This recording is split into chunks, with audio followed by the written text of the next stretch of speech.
আমার হাজবেন্ড আর আমার ছেলের জীবনে প্রথম হচ্ছে আমার বাবার বাড়ি ঈদ। আমার ছেলে অনেক এক্সাইটেড, সে প্রথম নানু বাড়ি ঈদ করছে এবং প্রথম ঈদ গায়ে ঈদের নামাজ পড়তে যাবে। খুলনাতে আসলে বেশিরভাগ সময় মসজিদে ঈদের নামাজ হয়, যার কারণে আমার ছেলে এই আনন্দটা পায়নি, এবার সে পাবে। সে কিন্তু আসলে খুব এক্সাইটেড। তো চলেন ভিডিওটা দেখি কীভাবে ওরা ঈদ গায়ে গেল।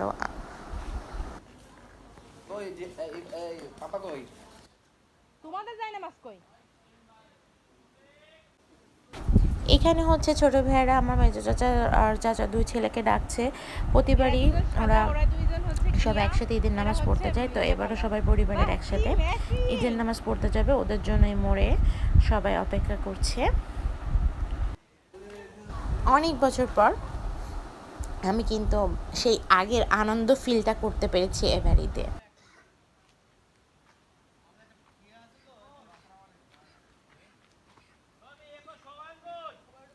মিস হয়ে গেল সৌমিক ছেলে। নামাজ পড়তে যাওয়ার আগে পরিবারের সবাই একত্রে দাঁড়ায় ছবি তোলা হচ্ছে।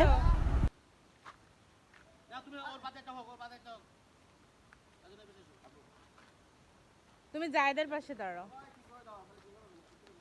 সৌমিক আমার মেসেঞ্জারে দিয়ে দিবা একটু পরে।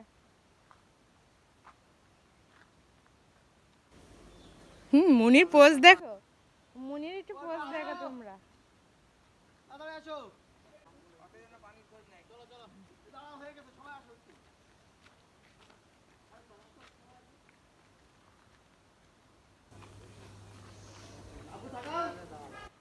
হ্যাঁ, দুজন ঠেলাঠেলি কর, ইফাত আর জায়েদ।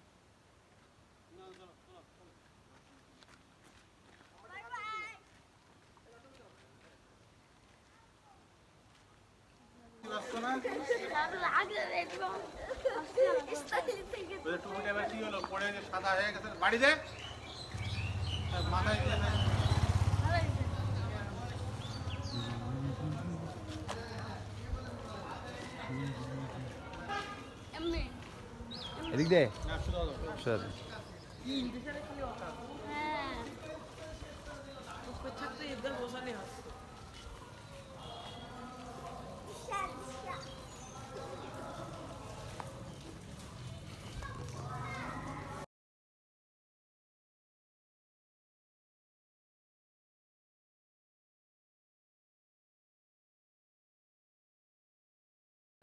তিন মিনিট সময় আছে।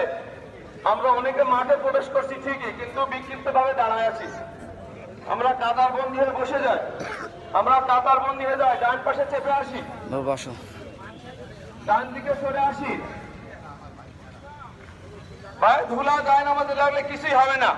এটা ঝেড়ে ফেললে বা ধুয়ে ফেললে পরিষ্কার হয়ে যাবে। যেন আমরা দাঁড়ায় না থাকি, কাতার বন্দী হয়ে যায়। নির্দিষ্ট সময়ে জামাত দেওয়া হবে ইনশাআল্লাহ।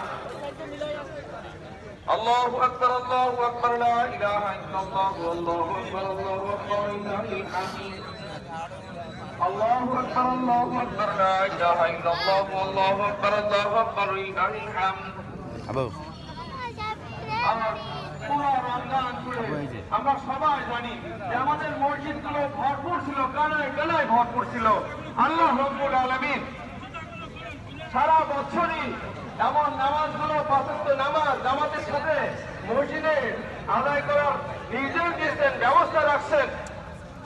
আলহামদুলিল্লাহ আমরা রমজান মাসে সেটা করার চেষ্টা করছি। আমাদের মসজিদগুলো ভরপুর ছিল।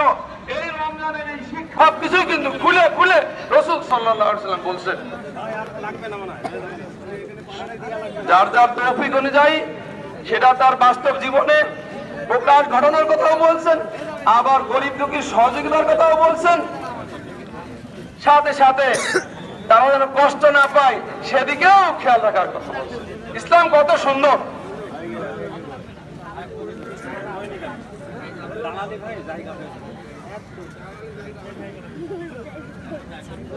আল্লাহু আকবার, আল্লাহু আকবার। আমরা গেটে ভিড় না করি, আমরা গেটে জায়নামাজ না বিছাই, আমরা ডান পাশে চলে আসি। এখনো দাঁড়ায় আছি, আমরা মাঠের ভিতরে দাঁড়ায় আছি। জায়নামাজ বিছাই ফেলি। সময় কিন্তু কমে আসছে, 2 মিনিট আছে মাত্র।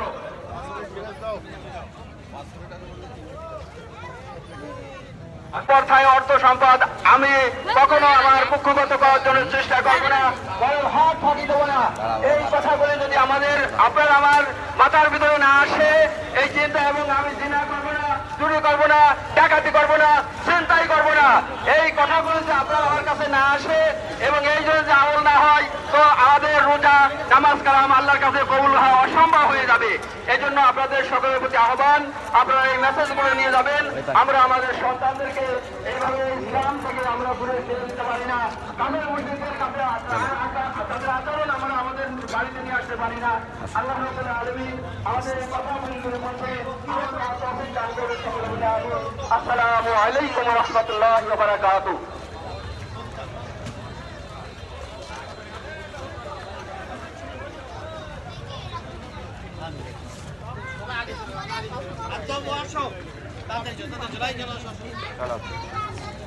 এটা ধরো, এটা ধরো। কয়টা দাও চলো আব্বু। নামাজ শেষ করে এখন সবাই চলছে কবরস্থানের দিকে কবর জিয়ারত করতে। আমার সন্তানে যাচ্ছে তার বোন এবং নানার কবর জিয়ারত করতে।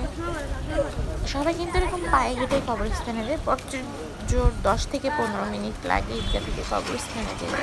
এখানে কিন্তু ম্যাক্সিমাম মানুষই কবরস্থানে আপনজনের কবর জিয়ারত করার জন্য ছুটে যাচ্ছে। আমার পরিবারও ব্যতিক্রম না, তারাও যাচ্ছে।